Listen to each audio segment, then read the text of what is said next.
Kenapa orang-orang bisa memuji teman-teman semua? Ya Allah, solehnya, solehahnya orang-orang baik. Kenapa? Apakah karena engkau betul-betul baik? Bukan. Kenapa? Karena Allah menutupi siapa sesungguhnya dirimu. Karena Allah menutupi semua aib-aibmu, sehingga yang nampak yang indah-indahnya saja. Betul? Kalau Allah buka siapa sesungguhnya diri kita, Allah buka apa dosa yang kau kerjakan secara sembunyi-sembunyi maupun terang-terangan selama bertahun-tahun ini, gak ada seorang pun yang mau mendekat denganmu, saking menjijikkannya dirimu. Saya nasihat untuk diri saya sendiri.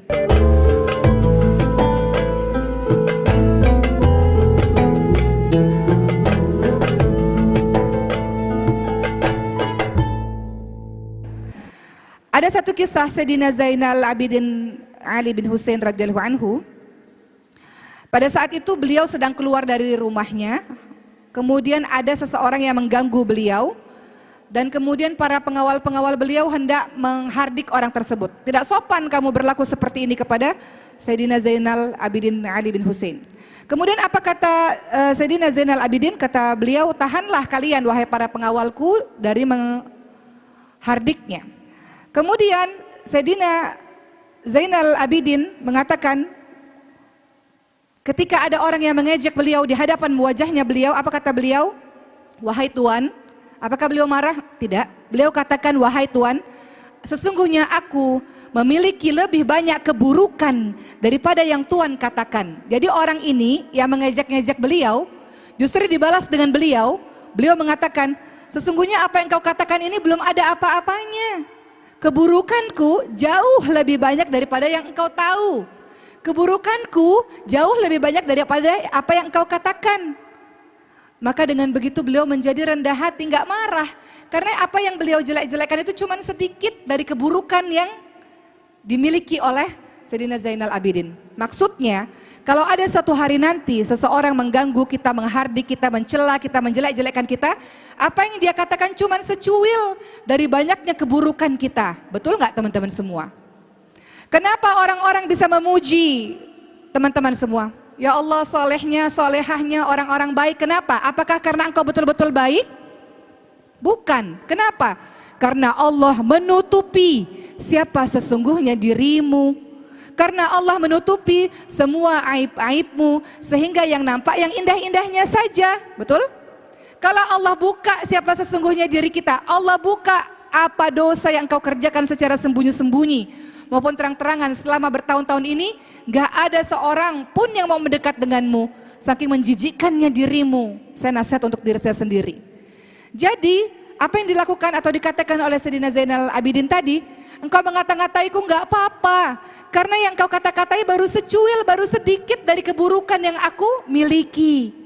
Maka ini Masya Allah membuat beliau tidak marah, tidak bereaksi dengan sangat cepat ketika ada orang yang menghardik atau mengganggunya. Maka teman-teman sekalian, dari ayat 63 surah Al-Furqan ini kita bisa melihat ada karakter atau akhlak yang harus dimiliki oleh kita kalau ingin jadi orang soleh. Dia tawadu dan dia nggak cepat marah, dia nggak cepat bereaksi. Kenapa ada orang marah? Orang marah kan rata-rata pasti akan menghina orang lain. Karena dia merasa lebih tinggi sehingga dia merasa boleh untuk menghina, mencaci maki, merendahkan orang lain. Betul? Coba kita lihat apa sih ciri-ciri orang-orang tawadu teman-teman sekalian. Ciri-ciri orang-orang tawadu itu seperti apa? Beberapa di antaranya, dia akan selalu memandang rendah dirinya sendiri. Ciri-ciri orang tawadu, dia tahu dirinya bukan orang yang sempurna. Ciri-ciri orang tawadu, dia tahu bahwa dia adalah orang yang banyak melakukan salah. Ciri orang tawadu, dia tahu bahwa dia banyak kekurangan. Dia akan menghargai orang lain. Dia akan mudah menerima nasihat orang lain. Jadi kalau mau jadi ibadur rahman, ciri orang-orang salih, ternyata akhlak yang utama adalah tawadu. Tawadu, rendah hati. Biasanya tong kosong nyaring bunyinya, baru sedikit tapi udah selangit. Namun biasanya orang yang semakin berisi seperti pepatah, padi semakin berisi semakin merunduk. Maka kita mau jadi orang-orang seperti itu. Berikutnya, yang kedua, mau jadi orang yang salih. Berikutnya apa ciri-cirinya? Lihat dalam surah Al-Furqan ayat ke-65 dan 66. Dia sangat takut dengan neraka jahanam dan berdoa kepada Allah agar Allah senantiasa melindunginya. Boleh kita baca sama-sama? Buka Al-Qur'annya surah Al-Furqan ayat 65 sampai ayat ke-66.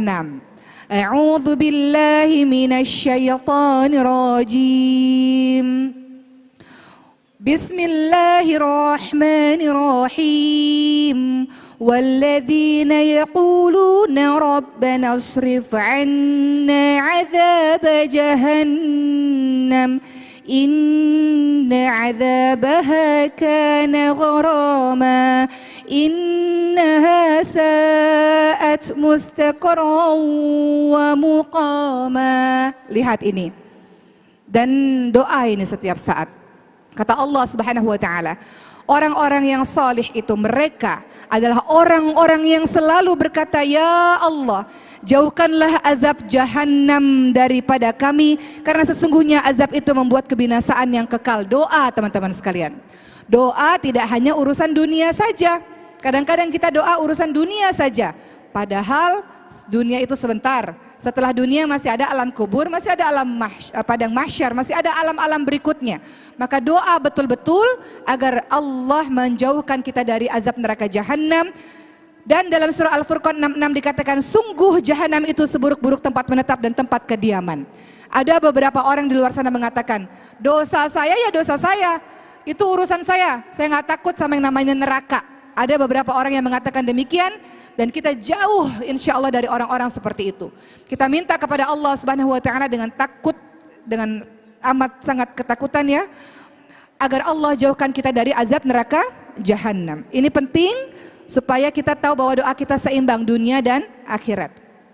Ada satu kisah yang mau saya sampaikan kepada teman-teman sekalian mengenai kisahnya Sayyidina Utsman bin Affan radhiyallahu anhu.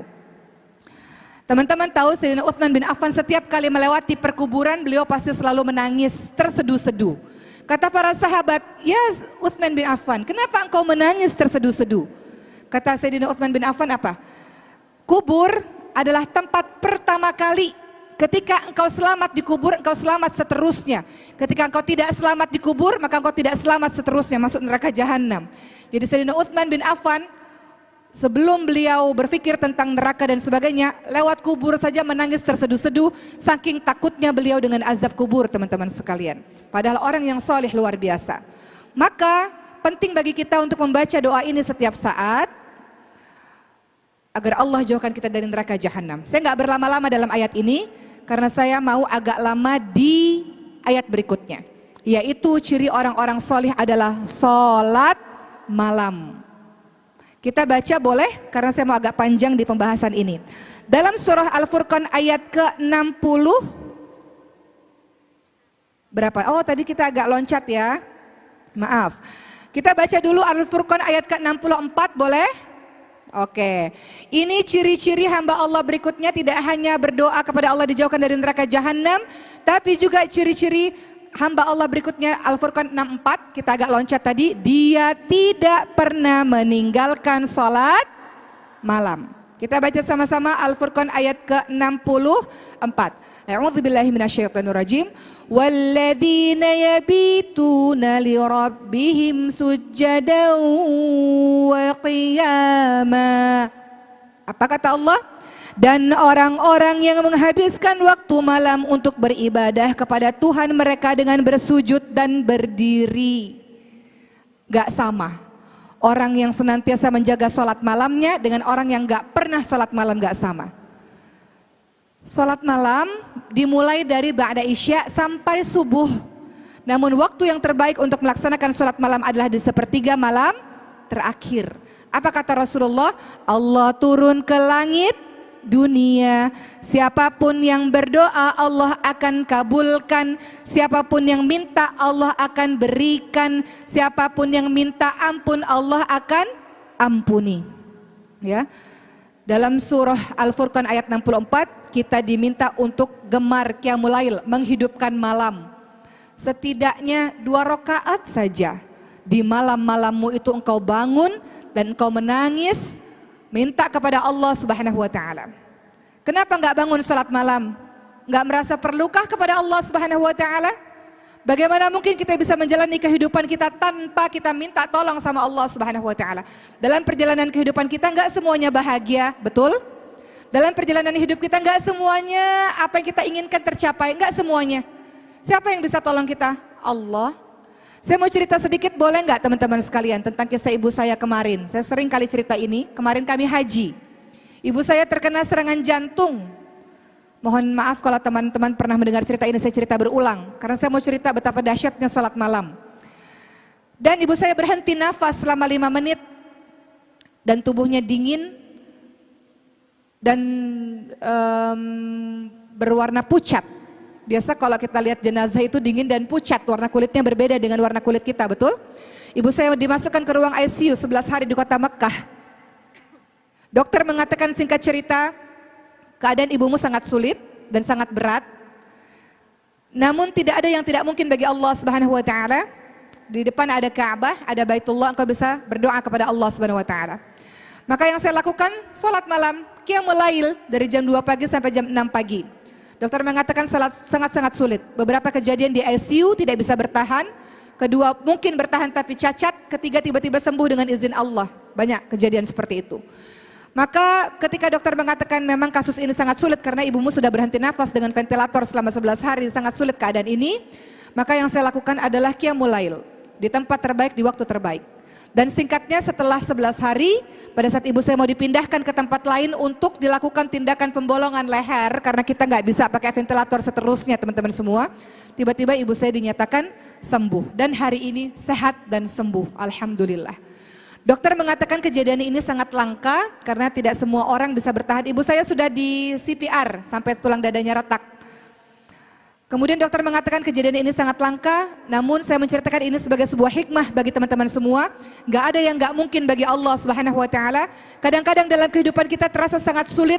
Kadang-kadang dalam kehidupan kita nggak ketemu jalan keluarnya. Kadang-kadang dalam kehidupan kita ini nggak mungkin terjadi. Tapi lewat sholat malammu, dengan doa-doamu, dengan rintihan air matamu, mudah bagi Allah mengubah satu keadaan.